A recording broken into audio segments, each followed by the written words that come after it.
हमने जो summer vacation से पहले पढ़ा था फर्स्ट चैप्टर भाषा। आप सब जानते हैं कि भाषा क्या होती है। मनुष्य कैसा प्राणी है? सामाजिक प्राणी है।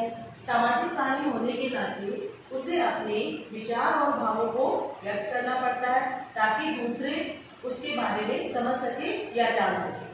तो बेटा, भाषा का अर्थ होता है मनुष्य जिसके द्वारा अपने विचारों और भावों को प्रकट करता है, उसे हम भाषा कहते हैं। ठीक है। अब भाषा के कितने भेद होते हैं वो भी आपको हम बता चुके हैं। भाषा के दो भेद होते हैं, मौखिक भाषा और लिखित भाषा। मौखिक भाषा अभी जो मैं बोल रही हूँ और आप सुन रहे हो वो भाषा का कौन सा रूप है? मौखिक भाषा। जैसे ही मैं ब्लैक बोर्ड पे लिखना स्टार्ट कर दूं और आप उसे पढ़ोगे तो वो भाषा का कौन सा रूप हुआ? लिखित भाषा। ठीक है। अब भाषा को लिखने का ढंग क्या कहलाएगा? लिखना। ये तीन चीजें सिर्फ मैं आपको दोहराव के तौर पे या रिवीजन के लिए रिवीजन करते हुए समझा रही हूँ ताकि आप लोग समझ सके कि भाषा क्या है। तो आपको पता चल गया, भाषा विचारों को आदान प्रदान करने का माध्यम है। उसके कितने भेद हैं? दो, मौखिक भाषा और लिखित भाषा। और भाषा को लिखने का ढंग क्या कहलाता है? लिपि। और हमारी हिंदी भाषा की लिपि क्या है? देवनागरी। और एक बार बेटा आप इस चैप्टर को दोबारा रीड कर लेना ताकि जो भी इससे रिलेटेड चीजें हैं आप समझ सको। नहीं समझ में आएगा तो मैं आपको वापस बता दूंगी। आज हम हमारे हिंदी व्याकरण का दूसरा चैप्टर स्टार्ट करेंगे जो है वर्ण विचार। समर वेकेशन से पहले बेटा हमारी ऑनलाइन क्लासेस चल रही थी। आप सबको पता है कि ऑनलाइन क्लासेस चलने का रीजन क्या है? क्योंकि अभी पूरे विश्व में और हमारे भारत में सब जगह कोरोना नामक की महामारी फैली हुई है। इसीलिए हमारी पहले ऑनलाइन क्लासेस चल रही थी। और ऑनलाइन क्लासेस में हमने आपको सारे सब्जेक्ट जितने भी आपके लड़के हैं, हिंदी, इंग्लिश, मैथ्स, ईवीएस, सबकी स्टडी की थी। मैं आपको हिंदी पढ़ाती थी तो हिंदी में हमने हिंदी ए और बी दोनों पढ़ा। आपको पता है हिंदी बी ग्रामर का पोर्शन होता है, उसमें हम व्याकरण के सारे टॉपिक पढ़ते हैं। अभी समर वेकेशन से पहले समर वेकेशन में हमने आपको फुल डे होमवर्क भी दिया था। आशा करती हूँ कि आप सबने किया होगा। और बेटा आपने समर वेकेशन में कुछ स्टडी की थी। हमने आपसे कहा था कि आपको रीडिंग करनी है 15 मिनट ही आपको राइटिंग का वर्क भी करना है ताकि आपके हैंडराइटिंग में इम्प्रूवमेंट हो सके। और जितनी आप ज़्यादा रीडिंग करोगे आपकी रीडिंग उतनी ही अच्छी होगी। अब समर वेकेशन के बाद हमारी ऑनलाइन क्लासेस वापस स्टार्ट हो रही है। और ऑनलाइन क्लासेस के फर्स्ट डे मैं आपका तहे दिल से हार्दिक स्वागत करती हूँ। मैं चाहती हूँ जैसे हमने समर वेकेशन से पहले पढ़ाई की थी बिल्कुल उसी तरीके से मन लगाकर हम इस सेशन को भी कंप्लीट करेंगे। ठीक है। हाँ तो प्यारे बच्चों, आज हम हिंदी व्याकरण में हमारा दूसरा चैप्टर स्टार्ट कर रहे हैं जो है वर्ण विचार। अब बेटा सबसे पहले तो हमें ये पता होना चाहिए कि वर्ण होता क्या है। वर्ण भाषा की सबसे छोटी इकाई होती है या भाषा की सबसे छोटी ध्वनि, यानी कि वो ध्वनि जिसके हम टुकड़े नहीं कर सकते वो वर्ण कहलाती है। ठीक है। अब आपको पता है कि वर्ण के कितने भेद होते हैं? वर्ण के दो भेद होते हैं। कितने भेद होते हैं वर्ण के? हमारे वर्ण के दो भेद होते हैं, स्वर और व्यंजन। जब ये स्वर और व्यंजन आपस में मिल जाते हैं तो क्या बनती है? इन दोनों को अगर आप मिला देते हो तो हमारी बनती है वर्णमाला।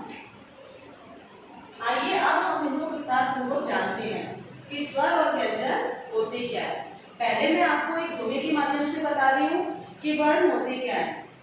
भाषा की सबसे छोटी इकाई पहचानो तो मुझको भाई। भाषा की सबसे छोटी इकाई पहचानो तुम मुझको भाई।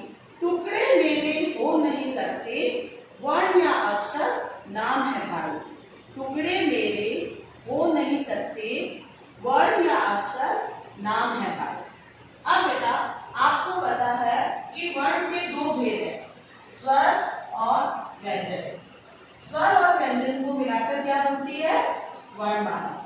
सबसे पहले आप मुझे बताइए कि स्वर कितने होते हैं।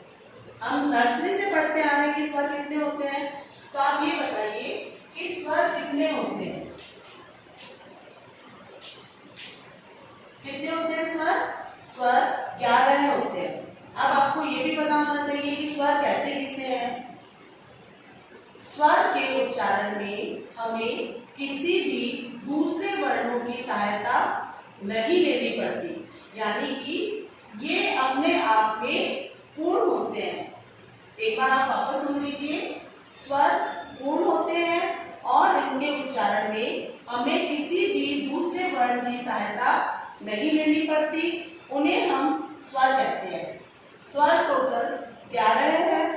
सबसे पहला स्वर कौन सा है? आप मेरे साथ साथ पीछे पीछे रीड करते जाएंगे। आपका पहला स्वर है ए, दूसरा है आ, तीसरा स्वर है ई, चौथा ई, पांचवा स्वर है आपका ऊ, छठा है ऊ, सातवां स्वर है आपका वी, 8 नंबर पे है आपका ए, ऐ, ओ, औ। तो बेटा आप देख लीजिए कि हमारे 11 स्वर हैं। 11 स्वर में आपके स्वर एक बार मैं बोल रही हूँ, आप मेरे पीछे पीछे उच्चारण करेंगे इसका। अ, आ, ई, ऊ, वी, ए, ऐ, ओ, औ। अब यानी कि ये आगत स्वर है, अंग्रेजी भाषा का है, जिसका हम हिंदी में भी प्रयोग करने लगे हैं। इस अ का चिन्ह है ये। तो बेटा आप अभी कंफ्यूज हो जाएंगे कि ये चिन्ह तो चंद्र बिंदु में भी आता है, यानी कि अनुनासिक में भी आता है, लेकिन जब अनुनासिक में इसका प्रयोग किया जाता है तो उसके ऊपर यहाँ बिंदी होती है, लेकिन अ में यहाँ कोई भी बिंदी नहीं होगी। और हमारा आगत स्वर है, यानी कि हमने दूसरी भाषा से इसे ग्रहण किया है, और अ के बहुत से एग्जाम्पल है जो अभी हिंदी भाषा में घुल मिल चुके हैं और आप उसको उसी तरीके से उच्चारित करते हैं। जैसे अभी हम देखो बेटा, कोई भी चिकित्सक नहीं बोलता, सब हम उनको क्या बोलते हैं? डॉक्टर। तो डॉक्टर पे जो मात्रा लगती है वो क्या है? अ की है। उसके बाद बहुत से बच्चे बहुत सी खिलौनों से खेलते हैं, तो आप गुड़िया तो आजकल बहुत कम बोलते हैं, लेकिन हम क्या बोलते हैं? डॉग और हॉल। और भी बहुत से एग्जाम्पल है जो आप ले सकते हैं, जैसे कॉलेज। अब आप देखिए, ये शब्द आपको किसी भी तरीके से दूसरी भाषा के नहीं लगेंगे, क्योंकि हम इसका हिंदी भाषा में उसी तरीके से प्रयोग करते हैं जैसे हिंदी के दूसरे शब्दों का, ठीक है। और इन पे जो मात्रा लगेगी है वो कौन सी है? औ, ठीक है। उसके बाद है अंग। इसको हम अनुस्वार भी कहते हैं। क्या कहते हैं इसे? अनुस्वार। जब हम इसका उच्चारण करते हैं तो जो हमारी ध्वनि है वो नाक से निकलती है। जैसे एग्जाम्पल के तौर पे आप देखिए, जैसे अंक, कंगन, अंगूर, ठीक है। इन सब में देखिए आप किसकी मात्रा लगेगी है? अनुस्वार की। जब आप इसका उच्चारण करते हैं तो आपकी नाक से ध्वनि निकलती है, तो उसे हम अनुस्वार कहते हैं। ये हमारा व्यंजनों का पंचम वर्ण होता है, ठीक है। उसके बाद आप है अं। आपको पहले भी क्लियर किया जा चुका है कि जो अ है उसके ऊपर जो मात्रा लगती है उस पे बिंदी नहीं लगती, लेकिन अ पे बिंदी लगती है और इसे हम कहते हैं अनुनासिक। क्या कहते हैं हम इसे? अनुनासिक। जब हम इसका उच्चारण करते हैं तो जो ध्वनि होती है हमारी वो नाक और गले दोनों से निकलती है। इसके एग्जाम्पल जैसे अंश,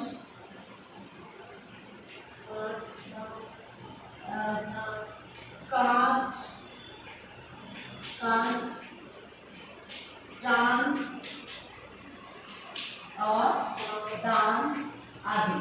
और भी बहुत से एग्जाम्पल है, जैसे आप जो भी पढ़ते हो उसमें आपको ये इन मात्राओं के शब्द नजर आते हैं। उसके बाद है अह। इसका जब उच्चारण करते हैं तो हमारे मुंह से ह की ध्वनि आती है। जैसे प्रातः, अतः, पुनः,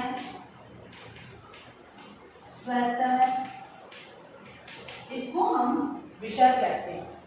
एक बार आप फिर समझ लीजिए। और ये आगत ध्वनि, आगत स्वर है जो विदेशी भाषा से लिया गया है और इसका चिन्ह ये है, जैसे अनुनासिक का होता है लेकिन इसमें कोई भी डॉट नहीं होता। उसके बाद इसे हम अनुस्वार भी कहते हैं और इसके उच्चारण में हमारे नाक से ध्वनि निकलती है। उसके बाद है अ, इसे अनुनासिक कहते हैं। जब हम इसका उच्चारण करते हैं तो नाक और गले दोनों से हमारी ध्वनि निकलती है। अह, इसे विसर्ग कहते हैं और जब इसका उच्चारण करते हैं तो पीछे ह की ध्वनि निकलती है।